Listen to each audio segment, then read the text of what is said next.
Halo sahabat, bisa kok kali ini kami hadirkan kisah nyata yang mengaduk emosi tentang seorang wanita yang dikhianati oleh suaminya, yang diam-diam menikahi wanita lain.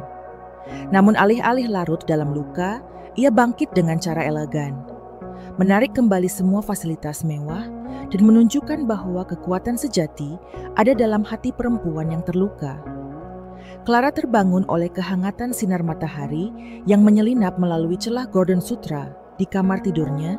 Aroma kopi robusta yang baru diseduh sudah menyeruak. Pertanda Raka, suaminya sudah bangun dan sedang beraktivitas di bawah. Sebuah senyum tipis menghiasi bibir. Clara, pagi seperti ini adalah rutinitas yang selalu ia syukuri.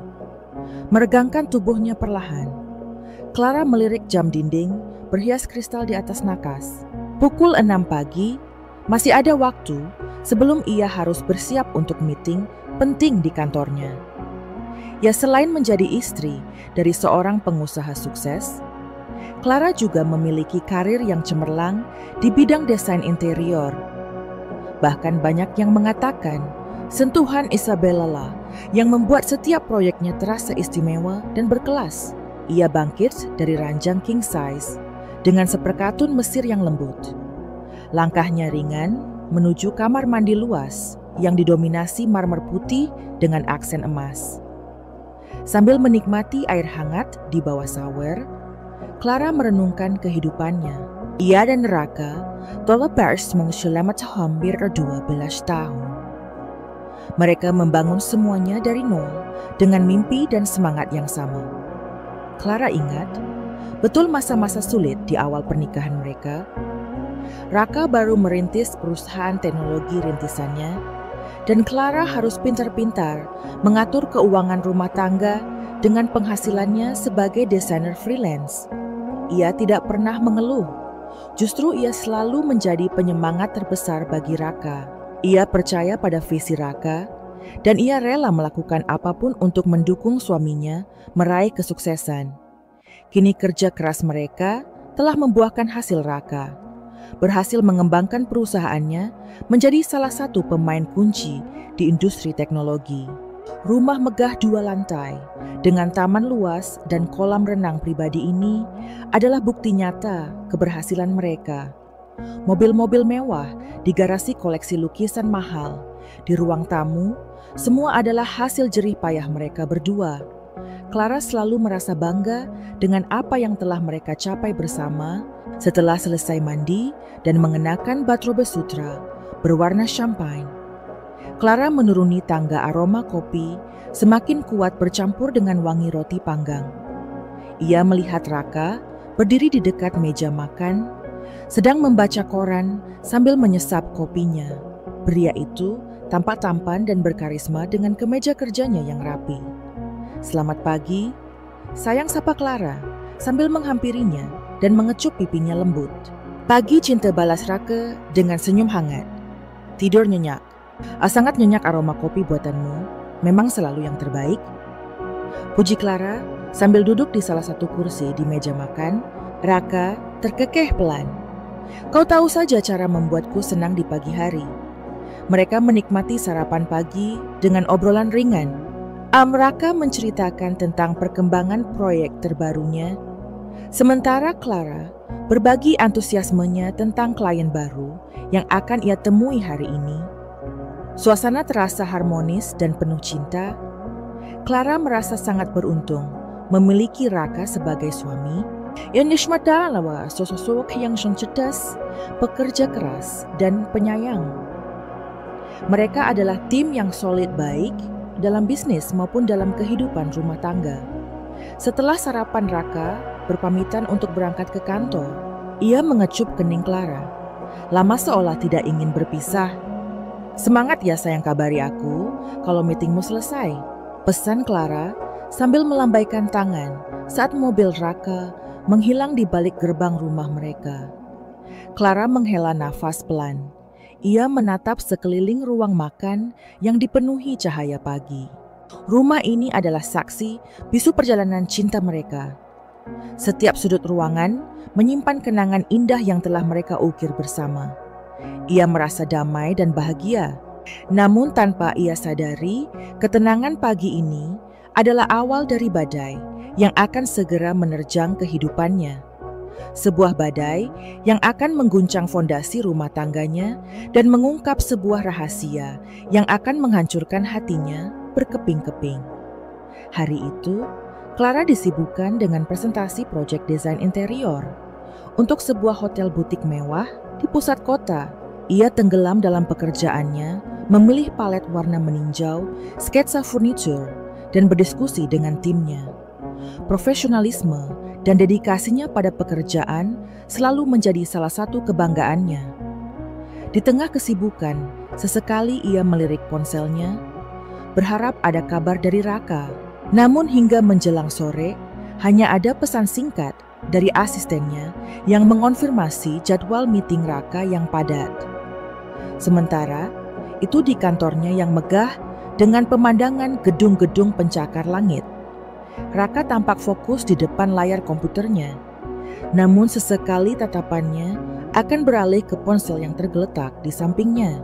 Sebuah senyum kecil dan rahasia akan terukir di bibirnya saat menerima pesan singkat yang dengan cepat ia hapus setelah membacanya. Ia beberapa kali menerima panggilan telepon yang ia jawab dengan suara pelan dan menjauh dari rekan-rekannya, beralasan sedang membahas masalah pribadi dengan klien luar kota sore. Menjelang Clara memutuskan untuk pulang lebih awal. Saya ingin menyiapkan makan malam spesial untuk Raka Suda. Beberapa minggu ini, mereka jarang menghabiskan waktu berkualitas bersama karena kesibukan masing-masing. Ia berharap dengan makan malam romantis di rumah mereka, bisa kembali terhubung dan berbagi cerita. Setibanya di rumah, suasana tampak sepi. Biasanya Raka sudah tiba lebih dulu atau setidaknya mengirimkan pesan memberitahukan keterlambatannya. Clara mencoba menelpon Raka, namun panggilannya tidak dijawab. Ia mengirimkan pesan singkat, "Sayang, aku sudah di rumah, kamu di mana?" Beberapa menit kemudian Raka baru membalas dengan pesan singkat, "Maaf sayang, ada meeting mendadak dengan investor." Mungkin agak larut Clara mengheles. Nafas ia sedikit kecewa namun berusaha untuk mengerti pekerjaan Raka memang seringkali tidak terduga. Ia memutuskan untuk tetap menyiapkan makan malam, berharap Raka bisa pulang lebih cepat dari perkiraannya. Saat sedang memotong sayuran di dapur, Clara mendengar suara mobil memasuki garasi. Ia tersenyum lega. Akhirnya Raka pulang. Namun senyumnya memudar ketika melihat Raka masuk rumah dengan wajah yang tampak lelah dan sedikit tegang. "Hai sayang," sapa Clara mencoba ceria. "Aku sudah siapkan makan malam." "Oh hai," jawab Raka singkat sambil meletakkan tas kerjanya di sofa. "Maaf ya, meetingnya benar-benar alot. Aku sudah makan malam di luar tadi dengan investor." Clara terdiam sejenak. Biasanya Raka akan selalu memberitahunya jika sudah makan malam di luar. Ada sedikit rasa aneh yang menusuk hatinya, namun ia berusaha untuk tidak terlalu memikirkannya. "Oh begitu?" jawab Clara, berusaha terdengar biasa saja. "Ya sudah, kalau begitu kamu istirahat saja. Aku juga tidak terlalu lapar." Malam itu, suasana di antara mereka terasa sedikit berbeda. Raka lebih banyak diam dan fokus pada ponselnya. Ketika Clara mencoba mengajaknya berbicara, jawabannya singkat dan tidak fokus. Clara merasa ada jarak yang tidak biasa di antara mereka. Sebelum tidur, Clara melihat Raka menerima sebuah pesan singkat. Ia melihat sekilas nama pengirimnya di layar ponsel Raka yang menyala. Dewi Kartik. Jantung Clara berdebar sedikit lebih cepat. Siapa Dewi Kartika? Ia tidak pernah mendengar nama itu sebelumnya. Ia mempunyai perhentian pada Raka. Namun suaminya itu dengan cepat menyembunyikan ponselnya dan menjawab dengan nada sedikit meninggi. "Itu hanya urusan pekerjaan sayang. Angin tidak penting," jawaban Raka. Yang defensif itu justru membuat Clara semakin curiga. Perasaan tidak nyaman yang tadi sempat ia tepis, kini kembali menghantuinya. Ada sesuatu yang disembunyikan oleh Raka. sesuatu yang membuatnya gelisah dan menjauh darinya. Malam itu, Clara tidur dengan perasaan yang tidak tenang. Sebulan kebenok keraguan mulai cuma dewading, menggerogoti kepercayaannya pada sang suami. Ia tidak tahu apa yang sebenarnya terjadi. Setiap kali Raka menerima telepon atau pesan singkat, Clara tanpa sadar akan menajamkan pendengarannya, mencoba mencuri dengar percakapan, atau melihat sekilas nama di layar ponsel suaminya Raka. Seolah menyadari perubahan sikap Clara menjadi lebih berhati-hati dengan ponselnya, ia selalu meletakkannya menghadap ke bawah atau membawanya bersamanya kemanapun ia pergi.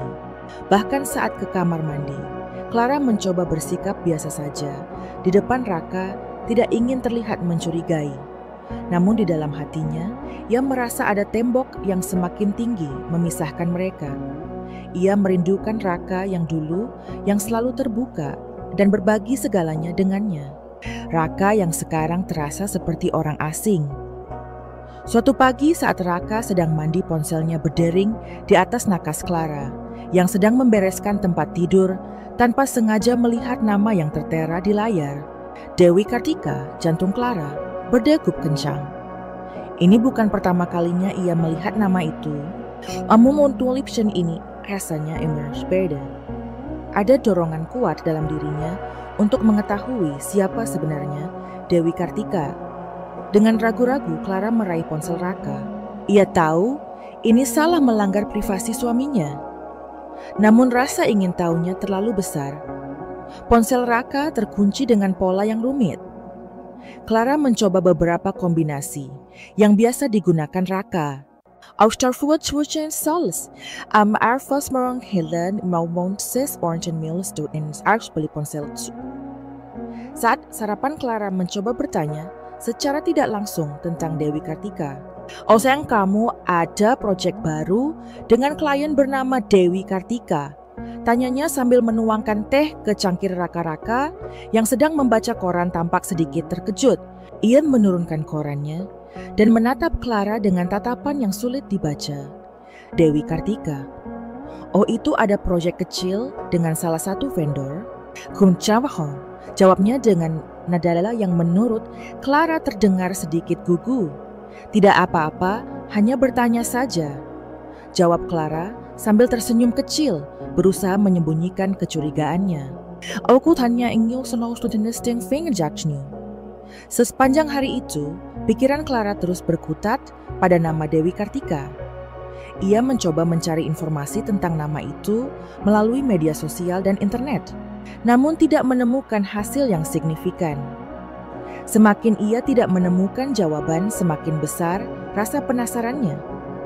Beberapa hari kemudian, Clara berpura-pura memiliki janji dengan temannya di sebuah restoran mewah yang kebetulan berada di dekat kantor Raka. James Janiashin Fawilawesawal Dasepdul Smart Cafe di seberang jalan, berharap bisa melihat Raka keluar dari kantornya. Setelah menunggu hampir 1 jam, Clara melihat Raka keluar dari gedung kantornya. Namun ia tidak sendirian. Di sampingnya berjalan seorang wanita muda yang sangat cantik dan modis. Wanita itu tertawa sambil menggandeng lengan Raka. Dengan mesra, Clara terkejut dan merasakan jantungnya seperti diremas. Wanita itu, mungkinkah dia, Dewi Kartika Clara, memperhatikan mereka dengan seksama saat mereka masuk ke dalam sebuah mobil mewah yang bukan milik Raka.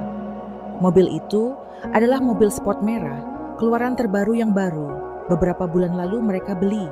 Mobil yang sering ia gunakan untuk pergi ke salon atau bertemu dengan teman-temannya.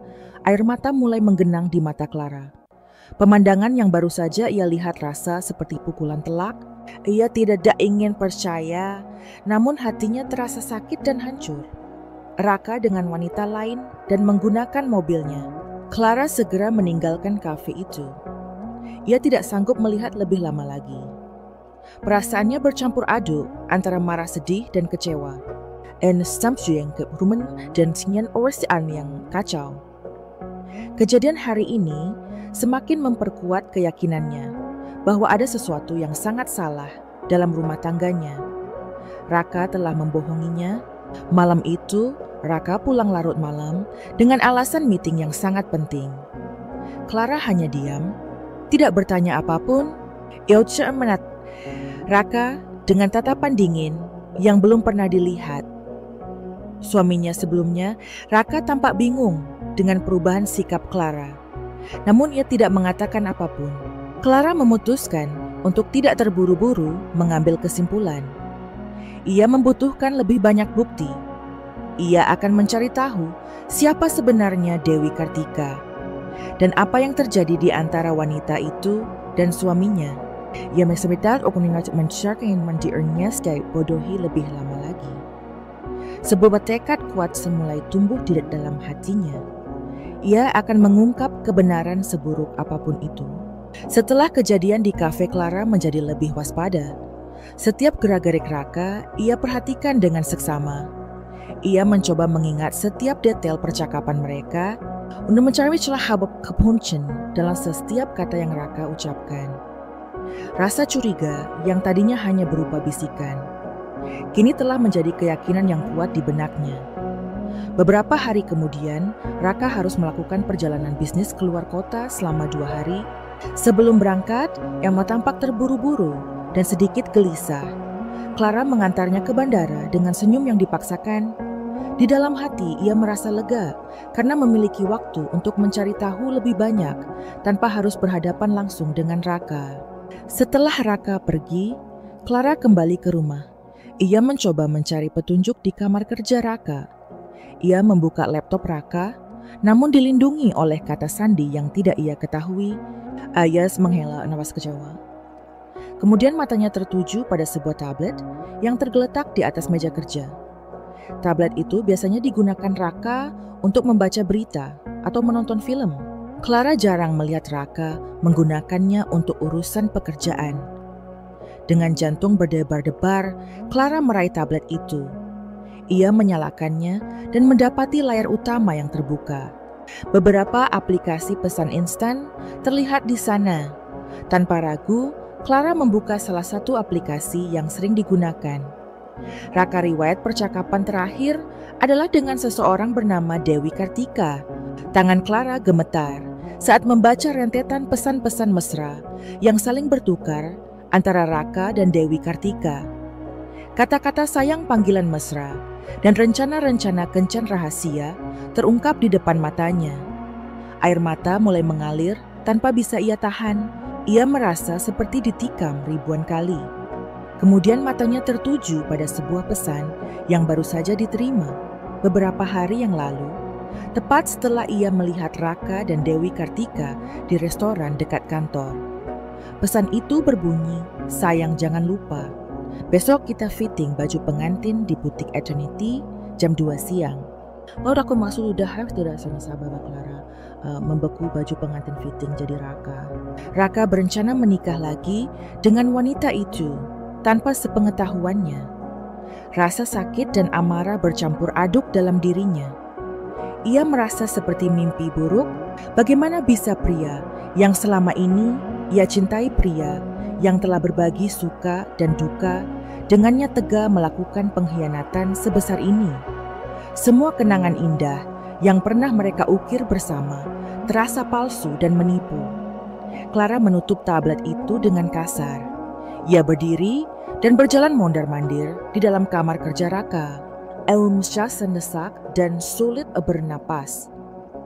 Yamna tidak menyangka Raka akan melakukan hal serendah ini. Yamwi merasa dibohongi, diremehkan, dan dihancurkan hatinya. Opio merasa dunianya runtuh. Setelah beberapa saat, amarah Clara mulai mengalahkan rasa sakitnya. Ia tidak bisa membiarkan ini terjadi. Ia menyelesaikan emosi Barshnu Raka. Adenan wanita action itu fashion dengan kebohongannya. Ia harus melakukan sesuatu.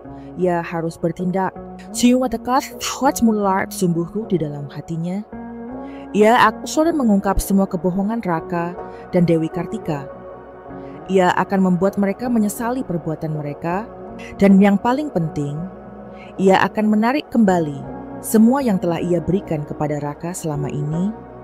Semua fasilitas dan aset mewah yang mereka nikmati, yang sebagian besar adalah hasil kerja kerasnya, juga tidak akan lagi menjadi milik pria yang telah mengkhianatinya. Dengan air mata yang masih membasahi pipinya, Clara meraih ponselnya. Malam ini, hidupnya akan berubah selamanya. Dengan tangan yang kini terasa lebih tenang, Clara menekan nomor telepon Pak Dharma pengacaranya. Beliau adalah seorang pengacara keluarga terkemuka yang pernah membantu temannya dalam kasus perceraian yang rumit. Clara merasa yakin Pak Dharma adalah orang yang tepat untuk membantunya menghadapi situasi ini. Setelah beberapa dering suara berat, Pak Dharma terdengar di ujung telepon. Clara menarik nafas dalam-dalam sebelum berbicara. Ia menceritakan secara singkat apa yang baru saja ia temukan tentang perselingkuhan Raka dan rencana pernikahannya dengan wanita lain.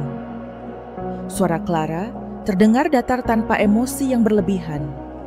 Namun Pak Dharma bisa merasakan ketegasan di balik setiap katanya.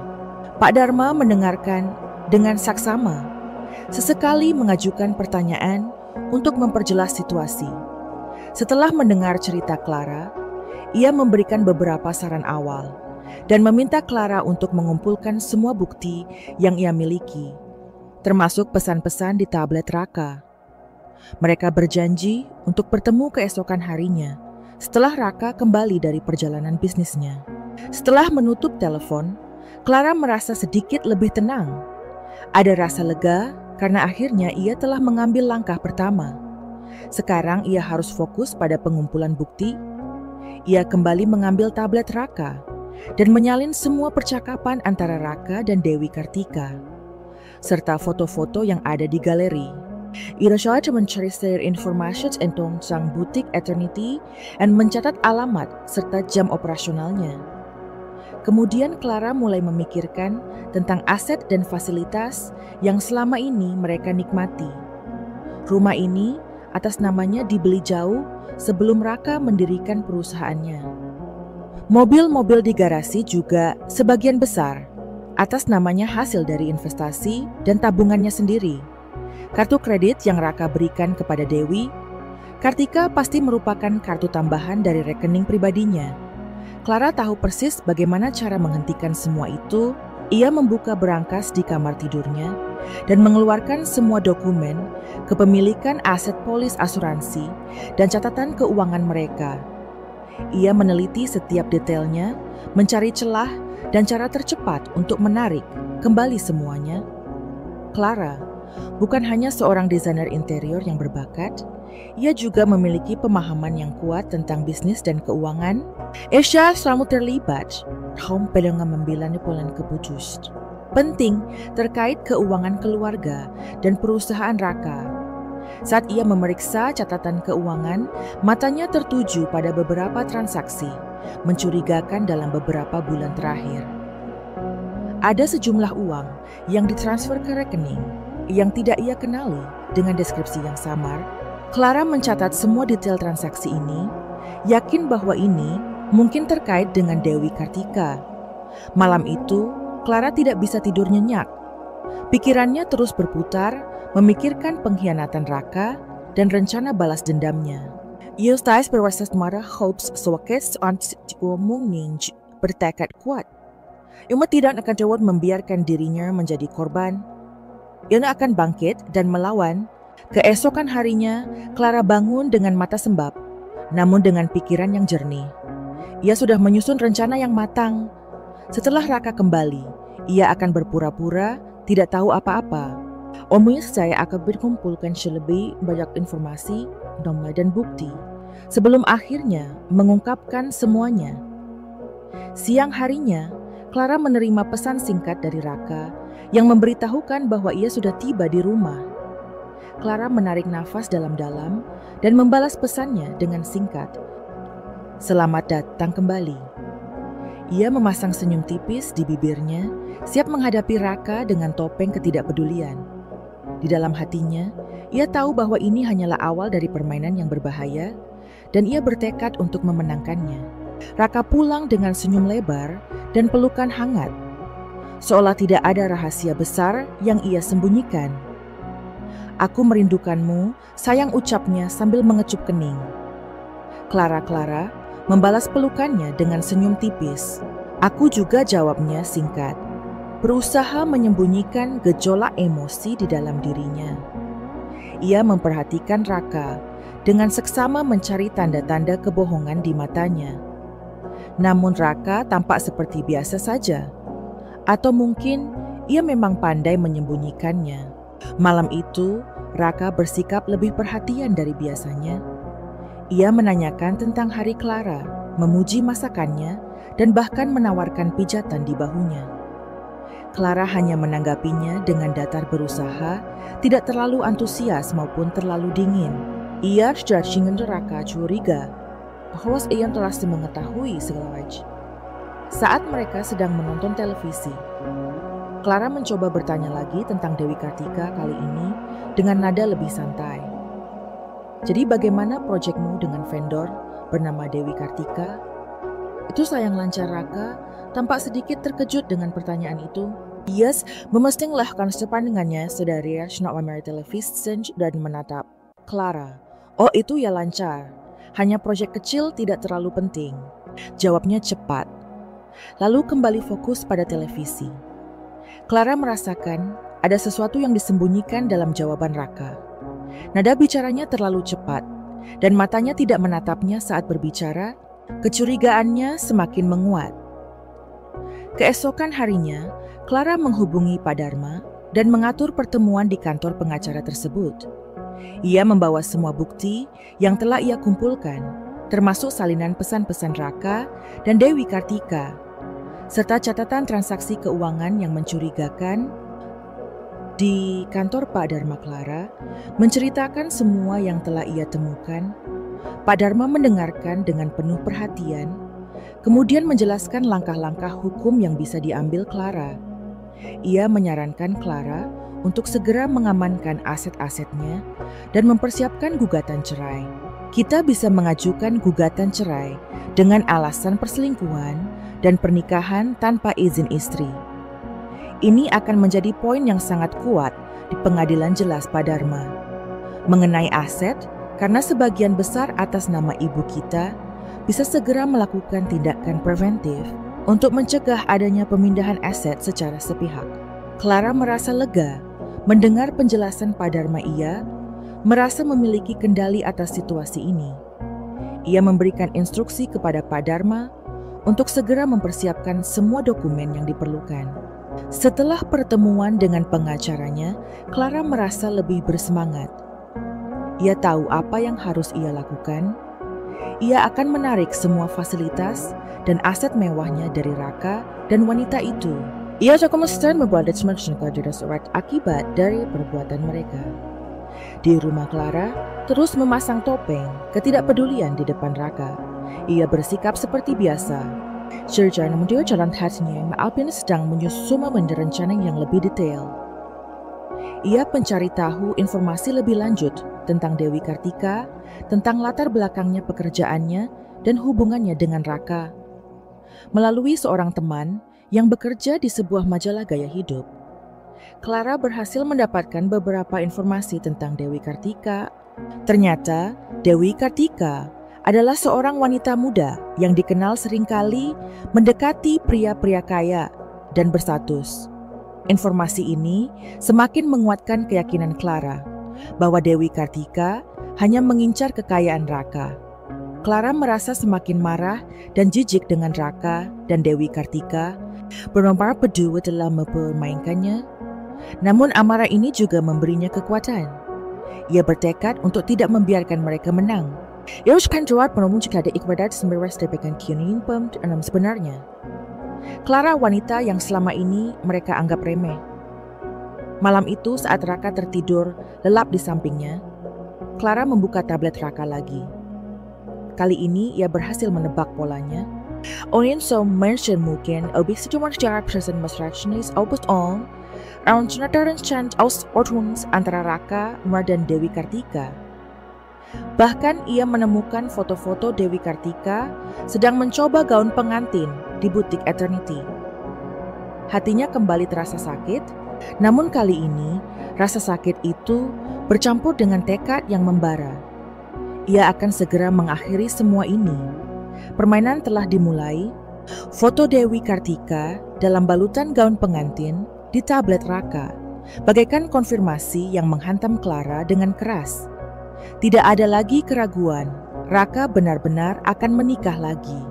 Di belakangnya, rasa sakit itu masih terasa. Namun kini, bercampur dengan tekad yang membara untuk bertindak. Clara menghabiskan beberapa hari berikutnya untuk mengumpulkan lebih banyak informasi. Ada sungguh-sungguh mais benar-benar pada pengenalannya di berbagai bidang. Melalui seorang teman yang bekerja di bagian administrasi sebuah hotel mewah, ia mencoba mencari tahu apakah ada reservasi pernikahan atas nama Raka atau Dewi Kartika dalam waktu dekat. Awalnya sulit. Bro tekan snowboyan bujuin dan sins owo yang dibuat.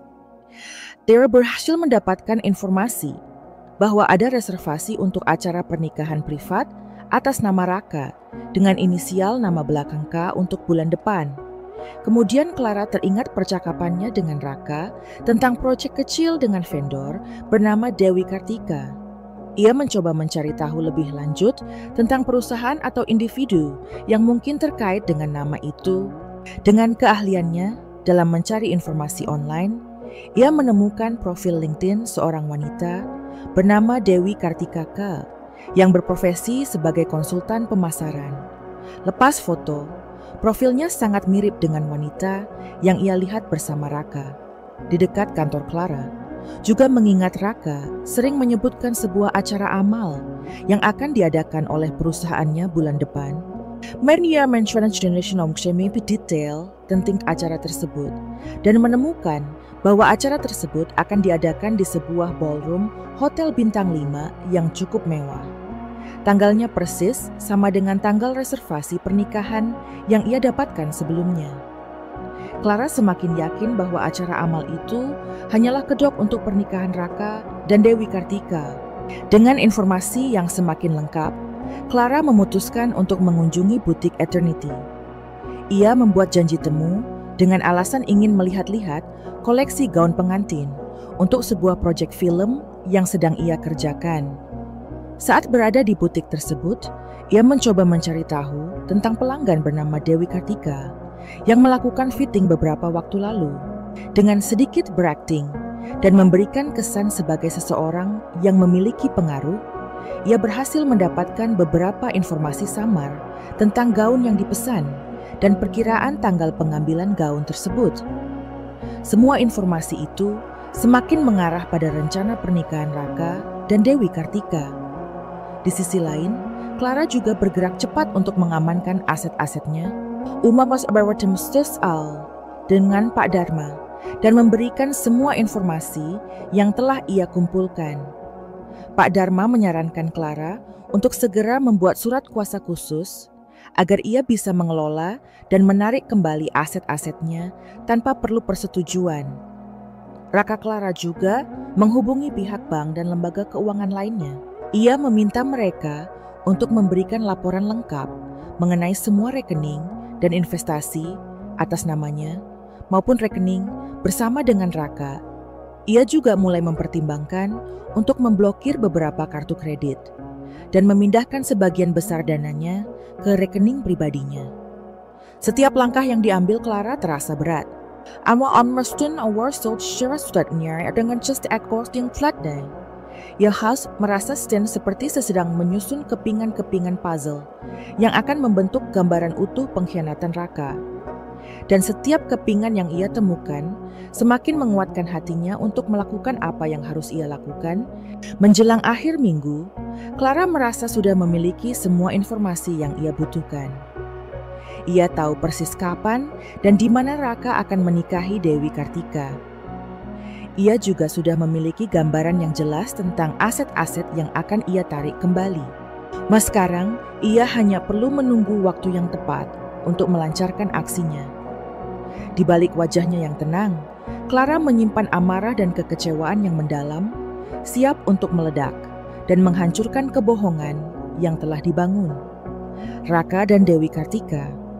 Raka kembali dari perjalanan bisnisnya yang kedua dalam minggu itu. Ia tampak lelah, namun berusaha bersikap mesra pada Clara. Ia memeluknya erat dan menciumnya dalam-dalam, seolah ingin menebus rasa bersalahnya, atau mungkin hanya untuk menutupi kebohongannya. Clara membalas pelukan Raka dengan dingin. Amias meras memecahnya jika dengan azning suamis dengan kepawas marot dan terpenenci dari matanya.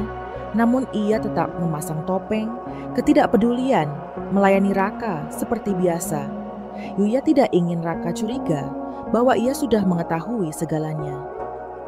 Malam itu, mereka makan malam bersama di rumah Raka, bercerita tentang perjalanannya, tentang meeting-meeting yang sukses dan klien-klien yang terkesan.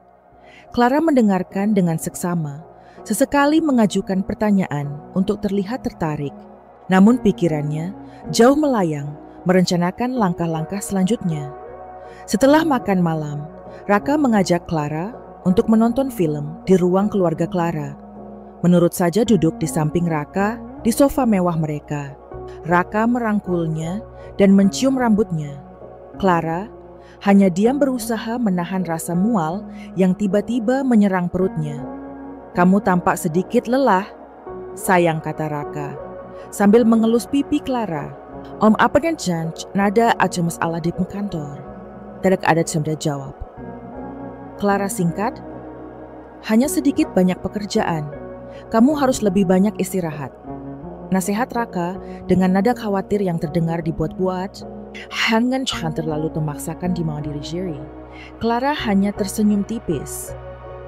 Ia merasa ironis mendengar nasihat itu dari pria yang telah mengkhianatinya. Pria yang sebentar lagi akan menikah dengan wanita lain di belakangnya. Malam itu, Clara berpura-pura tidur lebih awal. Setelah memastikan Raka sudah terlelap, ia bangkit dari tempat tidur dengan hati-hati. Ia menuju ruang kerjanya dan menyalakan komputernya. Ia mesti buka semua dokumen yang selalu disiapkan oleh Pak Dharma. Surat kuasa khusus, draft gugatan cerai, dan daftar lengkap aset-aset mereka. Clara membaca setiap detailnya dengan seksama. Ia ingin memastikan semuanya berjalan sesuai rencana.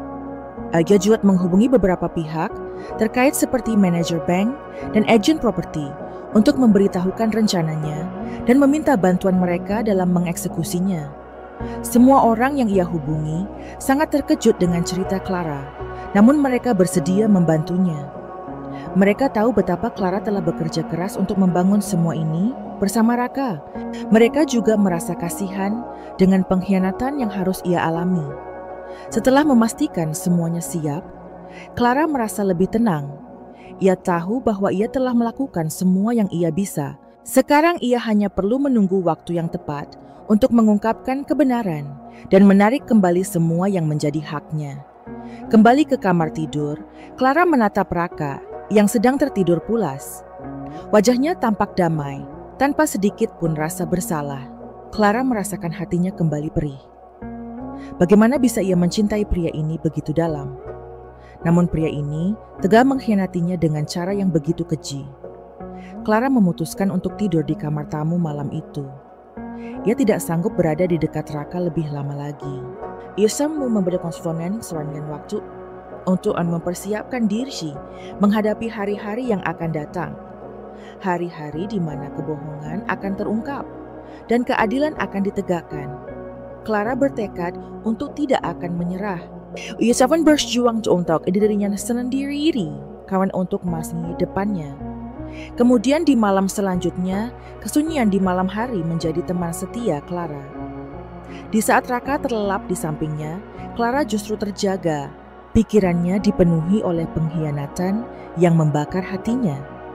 Ia merasa terasing di rumahnya sendiri, berbagi ranjang dengan seorang pria yang ternyata adalah orang asing baginya. Setiap kali Raka memeluknya dalam tidur, Clara merasakan sentuhan itu seperti belenggu mengikatnya dalam kepalsuan yang menyakitkan. Siang hari pun tidak lebih baik. Clara harus memasang topeng ceria di depan karyawan dan kliennya. Ia harus tetap profesional dan fokus pada pekerjaannya. Meskipun pikirannya seringkali melayang pada Raka dan Dewi Kartika, ia membayangkan mereka berdua tertawa dan berbagi kebahagiaan di balik punggungnya. Dan rasa marah itu seperti bara api yang siap membakar habis kesabarannya. Di hadapan Raka, Clara berusaha bersikap seperti biasa. Ia menanyakan tentang pekerjaannya, menyiapkan sarapannya, bahkan sesekali tersenyum padanya. Namun matanya tidak pernah benar-benar bertemu dengan mata Raka. Ada jurang yang dalam di antara mereka, jurang yang diisi oleh kebohongan dan pengkhianatan. Clara merasa seperti seorang mata-mata di rumahnya sendiri, selalu mengawasi gerak-gerik Raka, mencari petunjuk lebih lanjut tentang hubungannya dengan Dewi Kartika. Raka menjadi semakin sering menerima telepon yang ia jawab dengan suara pelan, dan sambil menjauh Clara pernah pura-pura tertidur saat Raka menerima telepon di tengah malam. Ia mendengar Raka berbisik mesra, mengucapkan kata-kata sayang yang seharusnya hanya ditujukan padanya. Hatinya mencelos, namun ia tetap berpura-pura. Tidur tidak ingin Raka tahu bahwa ia mendengarnya. Clara juga semakin intens mencari informasi tentang Dewi Kartika. Ia tidak hanya melihat akun Instagram wanita itu, tetapi juga mencoba mencari tahu tentang latar belakangnya melalui teman-teman yang mungkin mengenalnya. Ia menemukan bahwa Dewi Kartika memang memiliki reputasi sebagai wanita yang gemar mencari pria kaya dan berstatus. Beberapa teman Clara yang bergerak di lingkaran sosial yang sama pernah melihat Dewi Kartika bersama pria-pria mapan lainnya. Sebelum Raka, informasi ini semakin menguatkan keyakinan Clara bahwa Dewi Kartika hanyalah seorang pelakor yang mengincar kekayaan suaminya. Setiap interaksi dengan Raka terasa seperti sandiwara yang melelahkan Clara. Harus menahan diri untuk tidak meledak, untuk tidak menanyakan langsung tentang Dewi Kartika dan pernikahan diam-diam mereka. Ia harus menunggu waktu yang tepat saat rencananya sudah siap sepenuhnya. Namun menahan emosi sekuat ini terasa seperti membawa beban yang sangat berat di pundaknya. Ada saat-saat di mana ia merasa hampir menyerah, hampir mengungkapkan semuanya dan mengakhiri kepura-puraan ini. Suatu sore saat Raka sedang mandi, ponselnya berdering. Clara melihat nama Dewi Kartika tertera di layar. Tanpa berpikir panjang, ia mengangkat telepon itu. Suara seorang wanita ceria terdengar di seberang sana. "Sayang, kamu sudah selesai metinya?" "Aku sudah tidak sabar." Clara langsung mematikan telepon tanpa menjawab. Jantungnya berdebar kencang. Panggilan itu adalah bukti yang lebih dari cukup. Clara semakin sering berkomunikasi dengan Pak Dharma. Mereka membahas detail terakhir dari rencana Clara. Surat kuasa sudah ditanda tangani, draft gugatan cerai sudah siap, dan pihak bank serta agen properti sudah diberitahu. Clara merasa seperti seorang jenderal yang sedang mempersiapkan pasukannya untuk berperang. Malam itu, saat Raka sedang menonton televisi, Clara duduk di sampingnya dengan wajah datar. Raka menoleh padanya tampak sedikit khawatir. "Kamu kenapa? Sayang, kok diam saja?" Tanyanya Clara menatap Raka dengan tatapan dingin yang belum pernah ia tunjukkan sebelumnya. "Tidak apa-apa," jawabnya singkat. Namun ada nada tegas yang terselip di dalamnya. Raka tanpa minat senyuman dengan tatapan itu. Namun ia tidak bertanya lebih lanjut. Clara merasa sudah mencapai batasnya. Exchange bisa nawi pemenahan semua kumai ininis. Yang ingin segera mengakhiri kepalsuan ini dan mengungkapkan kebenaran yang telah ia ketahui. Waktunya hampir tiba. Ilvian merasakannya. Badai akan segera pecah. Dan Raka serta Dewi Kartika akan merasakan amarah Clara yang selama ini ia tahan dengan susah payah. Clara merasa seperti bom waktu yang siap meledak. Setiap hari yang ia lalui dengan berpura-pura, tidak tahu apa-apa, terasa semakin menyiksa. Ia ingin segera mengakhiri sandiwara ini dan melihat Raka serta Dewi Kartika mempertanggungjawabkan perbuatan mereka. Dan kesabaran Clara mulai menipis. digantikan oleh keinginan yang kuat untuk segera bertindak Raka, tanpa menyadari badai yang akan menerjangnya, justru semakin berani dalam menunjukkan hubungannya dengan Dewi Kartika. Ia beberapa kali menerima telepon dari Dewi Kartika di depannya, meskipun masih dengan nada pelan, dan sedikit menjauh Clara. Bahkan pernah melihat Raka tersenyum sendiri saat membaca pesan di ponselnya. Dan ia yakin pesan itu pasti dari wanita itu. Suatu malam saat mereka sedang bersiap untuk tidur, Raka tiba-tiba berkata, "Sayang, bulan depan aku ada acara amal besar dari kantor. Kamu pasti datang ya, Dewi Kartika juga akan hadir." Dia banyak membantu dalam persiapan acara ini.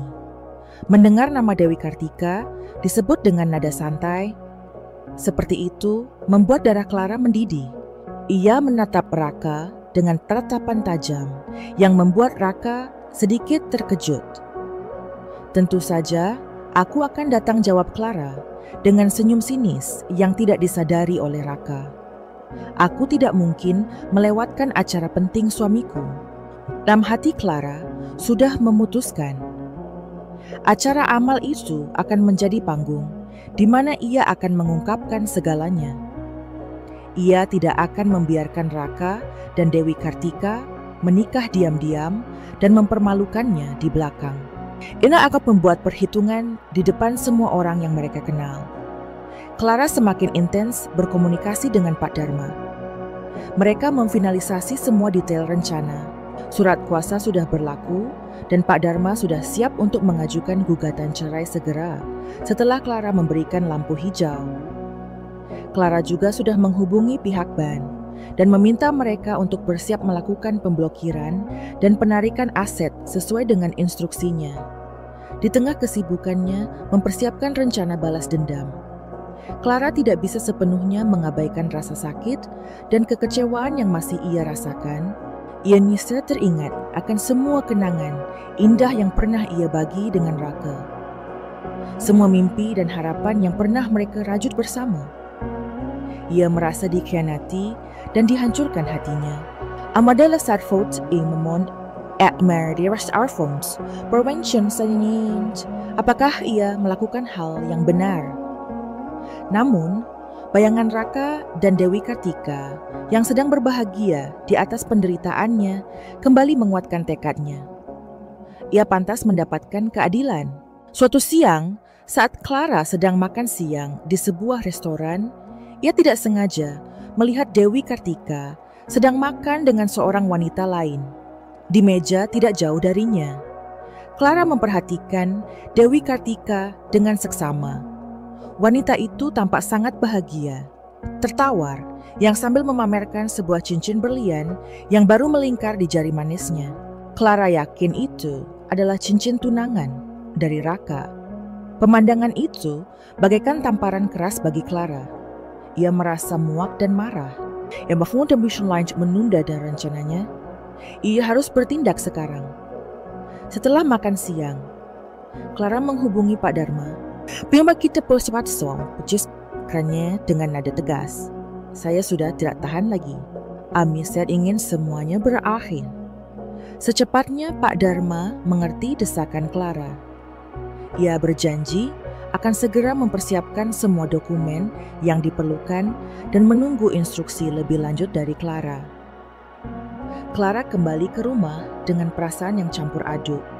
Ada rasa takut dan cemas, namun juga ada rasa lega, karena sebentar lagi semuanya akan berakhir. Ini terasa bahwa apa yang sedang membiarkan lakukan konsen menimbulkan kegemparan. Namun ia tidak peduli. Elsa berhak mendapatkan kebahagiaannya kembali. Malam itu, Clara menatap Raka yang sedang tertidur, pulas di sampingnya. Ia tidak merasakan cinta lagi, hanya ada kekecewaan dan kemarahan yang mendalam. Istos nisba sort atoms elusan hidup mereka selamanya. Dan Clara siap untuk menjadi arsitek perubahan itu. Detik-detik menjelang badai telah tiba sejak malam di mana Clara menyadari Raka menyembunyikan sebuah kabut dingin menyelimuti atmosfer rumah mereka. Clara tidak lagi menyambut Raka dengan senyum hangat di pintu. Ia menjadi lebih pendiam, lebih sering menarik diri ke dalam pikirannya sendiri. Saat Raka mencoba menciumnya, ia akan memalingkan wajah atau memberikan jawaban singkat tanpa ekspresi. Perubahan sikap Clara yang tiba-tiba ini tidak luput dari perhatian Raka. Mulai merasa gelisah. Ia memperhatikan bagaimana Clara menghindari kontak mata dengannya.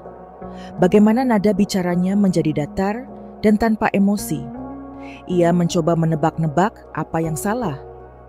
Apakah Clara mengetahui tentang Dewi Kartika? Apakah ia melakukan sesuatu yang menyinggung perasaannya?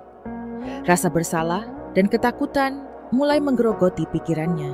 Ia menjadi lebih perhatian, mencoba menanyakan kabar Clara, lebih sering, bahkan menawarkan bantuan untuk pekerjaan rumah tangga.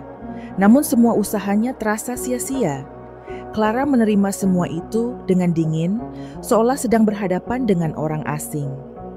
Di balik sikap dinginnya Clara, terus mematangkan rencananya. Ia diam-diam menghubungi Pak Dharma, memastikan semua dokumen sudah siap dan strategi mereka sudah final. Ia juga berkomunikasi intens dengan pihak bank, memberikan instruksi yang jelas mengenai waktu dan mekanisme pemblokiran serta penarikan aset. Dalam hati Clara merasa ironis. Ia dan Raka selalu terbuka tentang keuangan mereka. Namun kini, ia harus merencanakan langkah sebesar ini secara diam-diam, sama seperti Raka merencanakan pernikahannya. Clara mulai melancarkan aksinya untuk mengorek informasi dari Raka. Suatu pagi, saat mereka sedang menikmati kopi di teras, Clara tiba-tiba bertanya dengan nada, seolah tidak ada yang aneh. "Sayang, kamu bilang acara amal kantor itu penting banget ya? Pasti banyak vendor yang terlibatkan." Raka yang sedang membaca koran menurunkan kertas itu dan menatap Clara dengan sedikit terkejut. "Iya sayang, acara ini kan untuk yayasan anak-anak. Banyak pihak yang mendukung, termasuk beberapa vendor yang sudah lama bekerja sama dengan perusahaan." "Oh begitu," jawab Clara sambil mengadu kopinya perlahan. "Ada vendor baru juga nggak yang ikut bantu?" Ia menatap Raka dengan tatapan menyelidik Raka. Tampak sedikit gugup. "Ada beberapa sih, tim kreatif, dan ya beberapa lagi." "Kenapa kamu tanya?" "Enggak kok, cuma penasaran aja. Aku kan mungkin bisa bantu kasih ide desain atau apa gitu," jawab Clara dengan senyum tipis. Raka terlihat lega dan mengangguk setuju. Namun Clara bisa merasakan ada sesuatu yang disembunyikan dalam jawabannya. Beberapa hari kemudian Clara mencoba lagi. Saat Raka pulang larut malam dengan alasan meeting dengan klien penting, Clara sudah menunggunya di ruang keluarga. "Meetingnya sampai larut banget ya?" "Sayang," tanyanya dengan nada datar. Raka menghela nafas lelah dan mengangguk. "Iya sayang, investornya baru datang dari luar kota, jadi harus maraton meetingnya. Besok juga masih ada beberapa agenda lagi." "Oh," jawab Clara singkat. Clarissa juga ikut meeting Raka, tampak terkejut dengan pertanyaan itu. Ia pun mengalihkan pandangannya, tidak mencewas dengan nada sedikit meninggi. "Kenapa kamu tiba-tiba?" tanya Clarissa. "Dia kan hanya membantu bagian pemasaran untuk acara amal." "Aku cuma ingin tahu saja," balas Clara dengan nada tenang, namun menusuk. "Kamu sering banget menyebut namanya belakangan ini, aku jadi penasaran.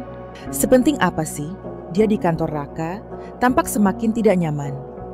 Ia mencoba mengelak dengan mengatakan bahwa Clarissa memang sangat profesional dan banyak membantu dalam persiapan acara amal Clara, hanya mendengarkan tanpa memberikan komentar.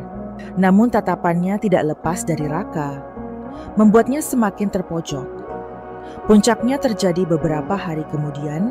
Clara berpura-pura mencari dokumen penting di ruang kerja Raka.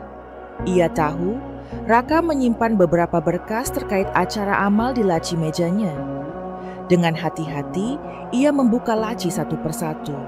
Di antara tumpukan kertas dan proposal, matanya menangkap sebuah amplop berwarna krem dengan tulisan kaligrafi yang indah. Instingnya mengatakan bahwa amplop itu berisi sesuatu yang penting. Dengan tangan gemetar, Clara membuka amplop tersebut. Di bawahnya terdapat sebuah kartu undangan pernikahan. Nama Raka tertera jelas di sana, berdampingan dengan nama seorang wanita yang sudah sangat ia kenali, Clarissa. Tanggal pernikahan itu tertera dengan jelas. Seminggu setelah acara amal kantor, napas Clara, tercekat dunia di sekelilingnya, terasa berhenti berputar. Undangan pernikahan itu adalah bukti tak terbantahkan dari pengkhianatan Raka. Air mata tidak terasa mengalir di pipinya. Ia hanya merasakan kekosongan yang luar biasa. Raka benar-benar telah merencanakan semuanya dengan rapi menikahi wanita lain di belakangnya, seolah-olah ia tidak ada.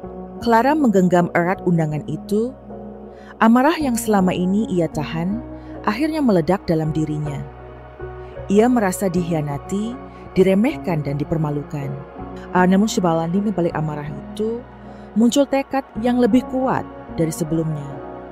Raka dan Clarissa tidak akan bisa lolos. Begitu saja Clara akan memastikan mereka membayar mahal atas perbuatan mereka. Malam ini ia akan menghadapi Raka dan mengungkapkan semua yang ia ketahui. Sandiwara ini harus segera berakhir. Clara berjalan keluar dari ruang kerja Raka dengan undangan pernikahan di tangannya. Langkahnya mantap meskipun hatinya terasa seperti tercabik-cabik. Ia menemukan Raka sedang bersantai di ruang keluarga menonton televisi. Ia tanpa terkejut melihat ekspresi wajah Clara yang dingin dan tatapannya yang tajam. Tanpa mengucapkan sepatah kata pun, Clara menghampiri Raka dan melemparkan undangan pernikahan itu ke pangkuannya Raka. Terlonjak kaget dan menatap undangan itu dengan mata melebar. Wajahnya langsung pucat pasi. "Apa ini?" Raka tanya Clara dengan suara dingin yang bergetar. Karena amarah Raka meraih undangan itu dengan tangan gemetar. Ia membuka dan membacanya, lalu menatap Clara dengan tatapan penuh ketakutan. "Clara, aku bisa jelaskan." "Jelaskan apa lagi?" Raka potong Clara dengan nada sinis. "Semuanya sudah jelas terpampang di depan mataku. Kamu berencana menikah dengan wanita lain tepat setelah acara amal kantor. Kamu benar-benar tega melakukan ini padaku." Air mata mulai mengalir di pipi Clara, namun kali ini ia tidak berusaha menghapusnya. Biarlah Raka melihat betapa hancurnya ia. "Sayang, ini tidak seperti yang kamu pikirkan." Raka mencoba meraih tangan Clara, namun ia menepisnya dengan kasar. "Jangan sentuh aku, Raka," saru Clara dengan suara bergetar. "Aku sudah cukup muak dengan semua kebohonganmu. Setelah memastikan aku mempercayai Shimamen mendukungmu, bahkan mengorbankan impian Korea demi kamu." Dan NC balasanmu, Raka menundukkan kepalanya. Anilas berani menyerah pada Clara. Tahu action nggak punya alasan yang bisa membenarkan perbuatannya. Aku mencintaimu," Clara kata Raka dengan suara lirih. Clara tertawa, sinis. "Mencintaiku? Kalau kamu mencintaiku, kamu tidak akan pernah melakukan ini padaku. Kamu telah menghancurkan semuanya, Raka. Semua kepercayaan, semua cinta, semua mimpi yang pernah kita bagi bersama. Maafkan aku, Clara. Aku mohon beri aku kesempatan untuk memperbaiki semuanya." Raka memohon dengan air mata yang juga mulai mengalir di pipinya. Clara menggelengkan kepalanya dengan tegas. "Tidak ada yang bisa diperbaiki lagi. Raka, kamu telah membuat pilihanmu. Dan sekarang kamu harus hidup dengan pilihan itu." Clara berbalik dan berjalan menuju kamar tidur. Raka mengikutinya dengan langkah tergesa-gesa. "Kamu mau kemana, Clara?" tanyanya dengan nada panik. "Aku pergi, Raka," jawab Clara sambil membuka lemari dan mulai mengeluarkan pakaiannya. "Aku tidak bisa tinggal di sini bersamamu lagi. Aku butuh waktu untuk sendiri dan memikirkan semuanya." "Hojang Shirlamus ini, Clara." "Aku mohon." Raka mencoba memeluknya dari belakang. Namun Clara melepaskan pelukannya dengan kasar. "Lepaskan aku, Raka," katanya dengan nada dingin. "Hamil sudah berakhir. Aku akan mengurus semuanya melalui pengacara. Clara terus mengemasi barang-barangnya dengan cepat dan efisien. Raka hanya bisa berdiri terpaku di tempatnya, menyaksikan kehancuran rumah tangganya di depan matanya sendiri. Ia tahu ia telah kehilangan wanita yang sangat ia cintai, dan ia tidak tahu bagaimana cara memperbaikinya. Setelah selesai berkemas, Clara menarik kopernya menuju pintu. Ia menoleh ke belakang dan menatap Raka dengan tatapan terakhir yang penuh kekecewaan dan kesedihan. "Selamat tinggal, Raka," ucapnya liris sebelum akhirnya keluar dari kamar itu, meninggalkan Raka yang terpaku dalam penyesalan yang mendalam. Malam itu, Clara menginap di hotel. Hatinya hancur, namun juga dipenuhi tekad untuk menjalani hidupnya kembali. Ia tahu besok pagi ia akan memulai babak baru dalam hidupnya. Babak di mana ia akan menarik kembali semua yang menjadi haknya. Keesokan paginya, Clara bertemu dengan Pak Dharma di kantornya. Wajahnya masih terlihat lelah, namun matanya memancarkan tekad yang kuat. Mereka membahas detail terakhir dari rencana Clara untuk menarik kembali semua fasilitas dan aset mewah yang selama ini dinikmati. Raka dan Dewi Kartika, "Pak, saya ingin semuanya dilakukan hari ini juga," kata Clara dengan nada tegas. "Saya tidak ingin mereka terus menikmati apa yang bukan hak mereka." Pak Dharma mengangguk mengerti. Ia telah menyiapkan semua dokumen yang diperlukan. Langkah pertama adalah menghubungi pihak bank. Dengan surat kuasa khusus dari Clara, Pak Dharma menginstruksikan pihak bank untuk segera memblokir semua rekening bersama atas nama Clara dan Raka. Kemudian ia memerintahkan untuk mentransfer sebagian besar dana ke rekening pribadi. Clara juga menghubungi agen properti yang dulu membantu mereka membeli rumah mewah ini. Ia meminta agen tersebut untuk segera memasarkan rumah itu, karena sertifikat rumah sepenuhnya atas nama Clara, tidak ada kendala hukum untuk menjualnya. Selanjutnya, Clara menghubungi perusahaan leasing mobil sport merah yang sering digunakan Clarissa. Ternyata atas nama Clara ia meminta perusahaan leasing untuk segera menarik kembali mobil tersebut. Dalam waktu beberapa jam, rencana Clara mulai berjalan. Raka yang sedang berada di kantor tiba-tiba menerima notifikasi dari bank bahwa kartu kreditnya telah diblokir. Ia mencoba menghubungi pihak bank, namun tidak mendapatkan jawaban yang memuaskan. Ia merasa ada yang tidak beres. Sementara itu, Clarissa yang sedang asik berbelanja di sebuah butik mewah terkejut saat kartu kredit yang Raka berikan padanya ditolak. Ia mencoba kartu kredit lainnya, namun semuanya tidak berfungsi. Ia menjadi panik dan segera menghubungi Raka yang sedang berusaha mencari tahu tentang kartu kreditnya yang diblokir menerima telepon dari Clarissa yang histeris. Wanita itu marah-marah dan menuduhnya telah memblokir kartunya. Raka yang masih bingung mencoba menenangkan Clarissa dan berjanji akan segera mencari tahu apa yang terjadi. Tak lama kemudian, Raka menerima telepon dari perusahaan leasing mobil.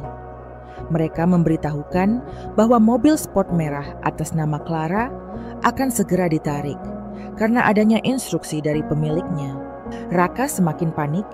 Ia mulai menyadari bahwa Clara pasti telah mengetahui segalanya. Dengan perasaan kalut, Raka mencoba menghubungi Clara, namun panggilannya tidak dijawab. Ia mengirimkan pesan singkat, namun tidak ada balasan.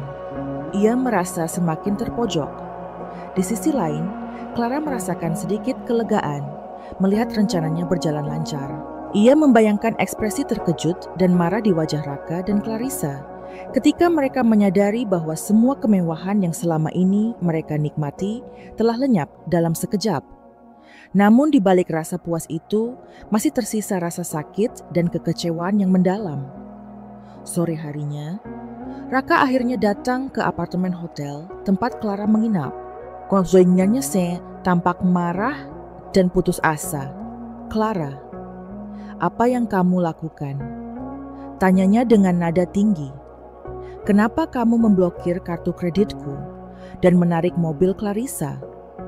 Clara menatap Raka dengan tatapan dingin. "Mobil itu atas namaku Raka dan kartu kredit itu juga dari rekening pribadiku. Aku berhak menarik kembali apa yang menjadi milikku. Tapi kita kan masih suami istri." Seru Raka tidak terima suami istri. Clara tertawa sinis. Kamu mengatakan itu setelah kamu berencana menikah dengan wanita lain di belakangku. Pernikahan kita sudah berakhir, Raka. Dan sekarang kamu harus menghadapi konsekuensinya. Raka mencoba membujuk dan memohon, namun Clara tetap teguh pada keputusannya. Ia telah cukup bersabar dan sekarang saatnya ia mengambil kendali atas hidupnya kembali.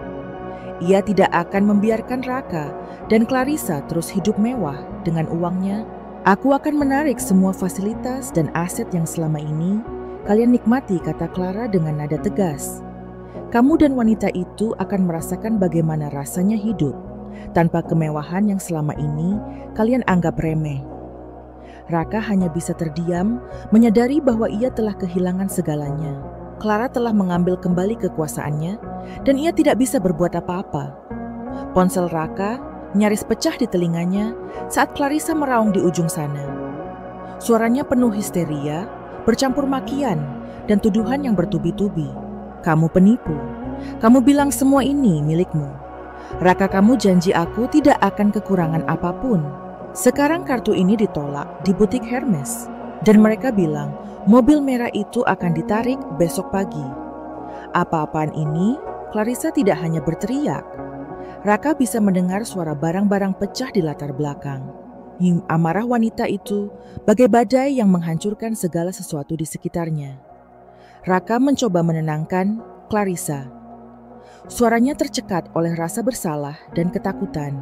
Dia menjawab dengan panik bahwa Clara telah mengetahui stylenya dan sedang melakukan pembalasan. Pembalasan Clarissa mencibir dengan nada merendahkan.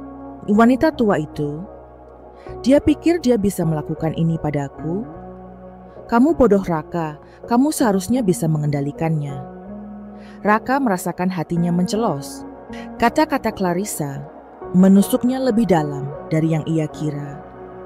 Ternyata wanita ini tidak pernah benar-benar mencintainya.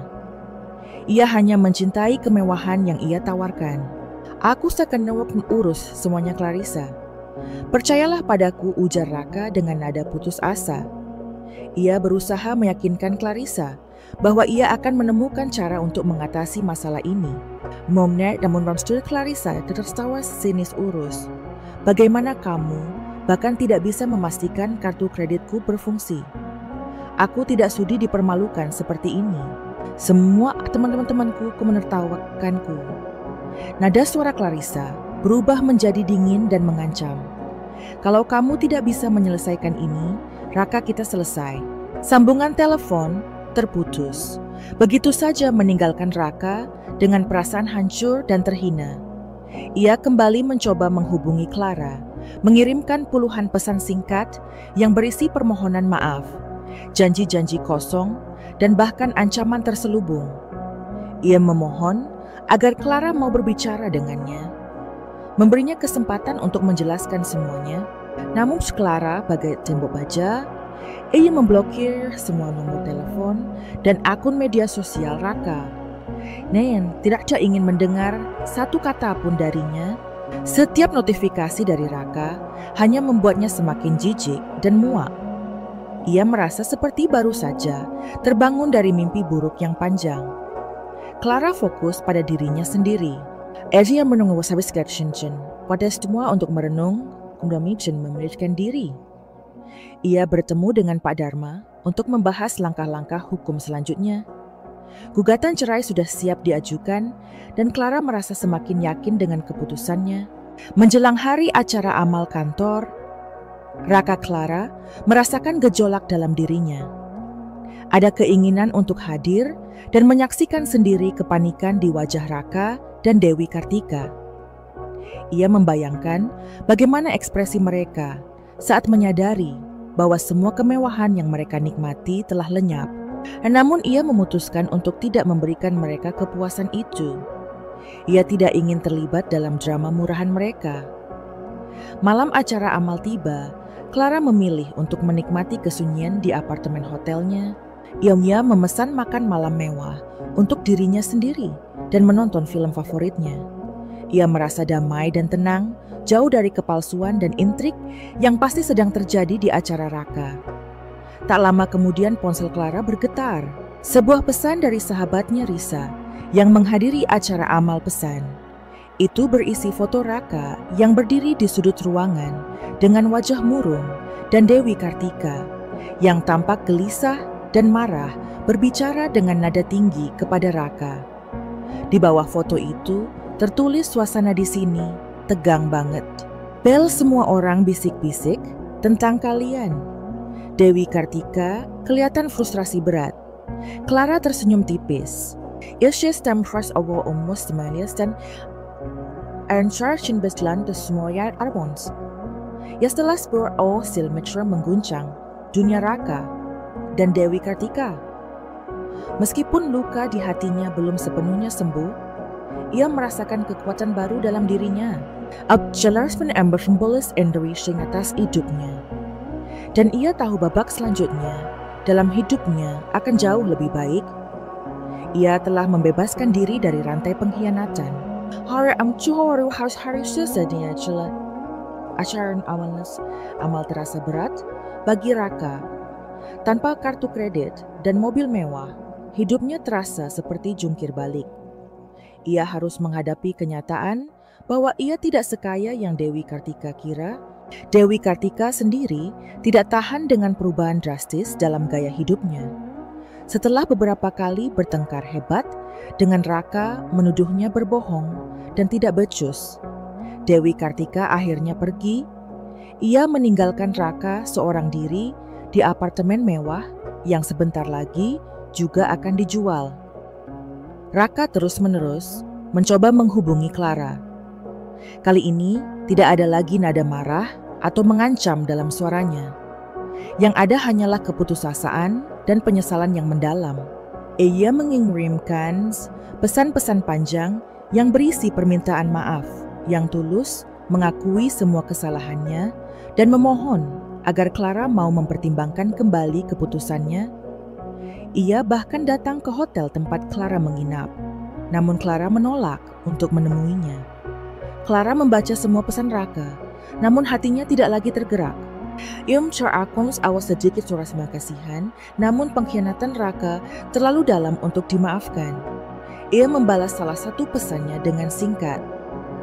Semua sudah berakhir Raka, kita berdua pantas mendapatkan kebahagiaan tapi tidak bersama.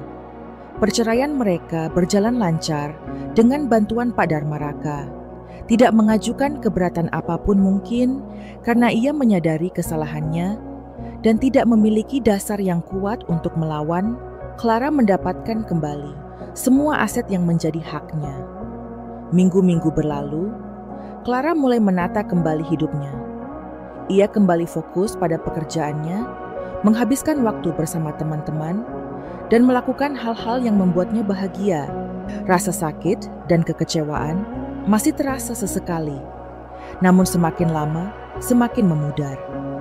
Ia belajar untuk memaafkan dirinya sendiri karena telah terlalu percaya pada Raka. Ia menjual rumah mewah itu dan membeli sebuah apartemen yang lebih kecil, namun lebih nyaman dan sesuai dengan kepribadiannya. Isya mengganti mobilnya dengan yang baru, sesuai dengan keinginannya sendiri. Ia merasa lebih mandiri dan berdaya dari sebelumnya. Suatu sore, Clara duduk di balkon apartemennya, menikmati secangkir teh, sambil menata pemandangan kota. Ia telah melewati badai yang hebat, namun ia berhasil keluar sebagai pemenang.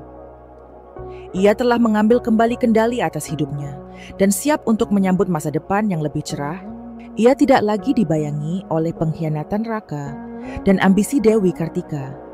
Ia telah menutup babak kelam dalam hidupnya dan siap untuk menulis babak yang baru yang penuh dengan kebahagiaan dan cinta yang tulus.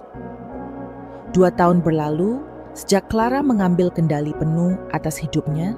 Cahaya mentari pagi selalu menyambutnya di apartemennya, yang kini terasa seperti rumah, sesungguhnya penuh dengan kehangatan dan ketenangan. Karir Clara melesat jauh, melampaui ekspektasinya.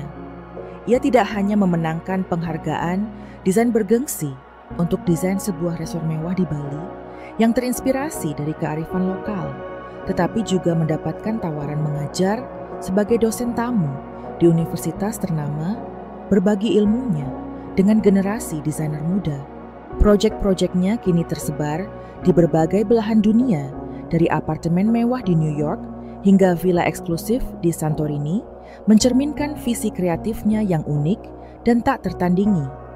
Ia benar-benar telah menemukan jati dirinya dan bersinar terang. Kabar tentang Raka sampai padanya sesekali dari teman-teman lama yang masih memiliki kontak dengannya. Perusahaannya mengalami kesulitan keuangan yang serius setelah perceraian mereka diperparah dengan hilangnya kepercayaan dari para investor besar. Reputasinya tercoreng akibat skandal perselingkuhan dan pernikahan diam-diamnya yang terungkap ke publik. Ia harus menjual beberapa aset perusahaan untuk bertahan, dan ia hidup dalam kesepian yang mendalam di sebuah apartemen sewaan yang jauh dari kemewahan yang pernah ia nikmati. Beberapa kali di tengah malam, dalam kesunyiannya, ia mencoba menghubungi Clara kali ini dengan nada penyesalan yang tulus dan suara yang terdengar. Rapuh mengakui betapa bodohnya ia telah menyanyiakan wanita sehebat Clara demi ilusi sesaat. Namun Clara dengan sopan, namun tegas menolak untuk bertemu. Ia telah memaafkan Raka demi ketenangan hatinya sendiri. Namun pintu hatinya untuknya telah tertutup. Rapat terkunci oleh pengkhianatan yang terlalu menyakitkan. Dewi Kartika, seperti yang diduga, tidak bertahan lama dalam kesendirian. Ia segera menemukan pria kaya lain, seorang duda parubaya dengan jaringan bisnis internasional yang luas. Namun pola lama terulang dengan lebih cepat. Dewi Kartika kembali fokus pada kemewahan dan kekayaan, memamerkannya di media sosial tanpa peduli pada perasaan orang lain, tanpa benar-benar membangun hubungan yang tulus. Kabar terakhir yang Clara dengar dari seorang kenalan di lingkaran sosialita pria itu mulai curiga dengan motif Dewi Kartika yang terlalu materialistis, dan hubungan mereka kembali diwarnai pertengkaran hebat, bahkan berujung pada tuntutan hukum terkait aset. Dewi Kartika terus mencari mangsa baru, terjebak dalam lingkaran materialisme tanpa akhir, tanpa pernah benar-benar menemukan kebahagiaan yang sejati. Sementara itu, Clara menemukan kebahagiaan yang sesungguhnya dan abadi. Beberapa bulan setelah perceraiannya resmi di sebuah pameran seni, ia bertemu dengan seorang arsitek berbakat dan berjiwa seni bernama Rian. Menghargai kecerdasan, kemandirian, dan kebaikan hati Clara, mereka memiliki minat yang sama dalam seni dan desain. Seringkali terlibat dalam diskusi panjang dan inspiratif tentang visi mereka. Hubungan mereka tumbuh dengan dasar saling menghormati, mendukung impian masing-masing, dan mencintai tanpa syarat. Rian tidak pernah mempermasalahkan masa lalu Clara. Justru ia mengagumi kekuatannya dalam menghadapi kesulitan dan bagaimana ia bangkit menjadi wanita yang lebih hebat. Kini Clara dan Rian telah menikah dalam sebuah upacara sederhana namun penuh hikmat di tepi pantai Bali, disaksikan oleh keluarga dan sahabat terdekat. Mereka membangun sebuah rumah impian bersama sebuah ruang yang mencerminkan cinta dan harmoni dalam hubungan mereka. Clara merasa sangat bahagia dan bersyukur atas kehidupannya saat ini. Ia telah belajar bahwa kebahagiaan sejati tidak terletak pada kemewahan atau pengakuan orang lain, melainkan pada kedamaian hati dan cinta yang tulus. Duduk di balkon rumah mereka yang menghadap ke hamparan sawah hijau, menikmati kopi di pagi hari. Clara merenungkan perjalanannya. Ia tidak pernah menyangka akan mengalami pengkhianatan yang begitu menyakitkan. Namun, ia juga menyadari bahwa pengalaman itu telah membuatnya menjadi wanita yang lebih kuat, lebih bijaksana, dan lebih menghargai dirinya sendiri. Ia ketelah senaring sewa kembali memesemu yang menjadi haknya, dan ia telah menemukan kebahagiaan yang jauh lebih besar dan lebih bermakna dari yang pernah ia bayangkan. Kamu sedang memikirkan apa, sayang, tanya Rian lembut, merangkul bahunya dan mengecup lembut rambutnya. Clara tersenyum tulus dan menyandarkan kepalanya di bahu Rian. Aku hanya merasa sangat beruntung. Semua yang terjadi telah membawaku ke sini bersamamu. Aku tidak akan menukar kehidupanku saat ini dengan apapun. Rian memeluk Clara erat. Aku juga sangat beruntung memilikimu, Clara. Kamu adalah inspirasiku. Clara memejamkan matanya, merasakan kedamaian dan kebahagiaan yang sesungguhnya. Ia telah menutup babak kelam dalam hidupnya dan membuka lembaran baru yang penuh dengan cinta, harapan, dan kedamaian yang hakiki. Raka dan Dewi Kartika telah menuai karma dari perbuatan mereka, terperangkap dalam kesepian dan ketidakbahagiaan, sementara Clara akhirnya menemukan akhir yang ia dambakan, dikelilingi oleh cinta dan kedamaian. Ia telah membuktikan bahwa kekuatan dan kekayaan sejati bersemayam di dalam hatinya, dan ia kini siap untuk menjalani masa depan yang cerah bersama pria yang mencintainya dengan tulus dan apa adanya. Terima kasih telah menyimak kisah ini bersama Bisa Kok. Semoga kisah ini menguatkan siapapun yang pernah merasa dihianati bahwa kamu selalu bisa bangkit dan mengambil kembali kendali atas hidupmu. Jangan lupa like, share, dan subscribe untuk kisah-kisah inspiratif berikutnya. Sampai jumpa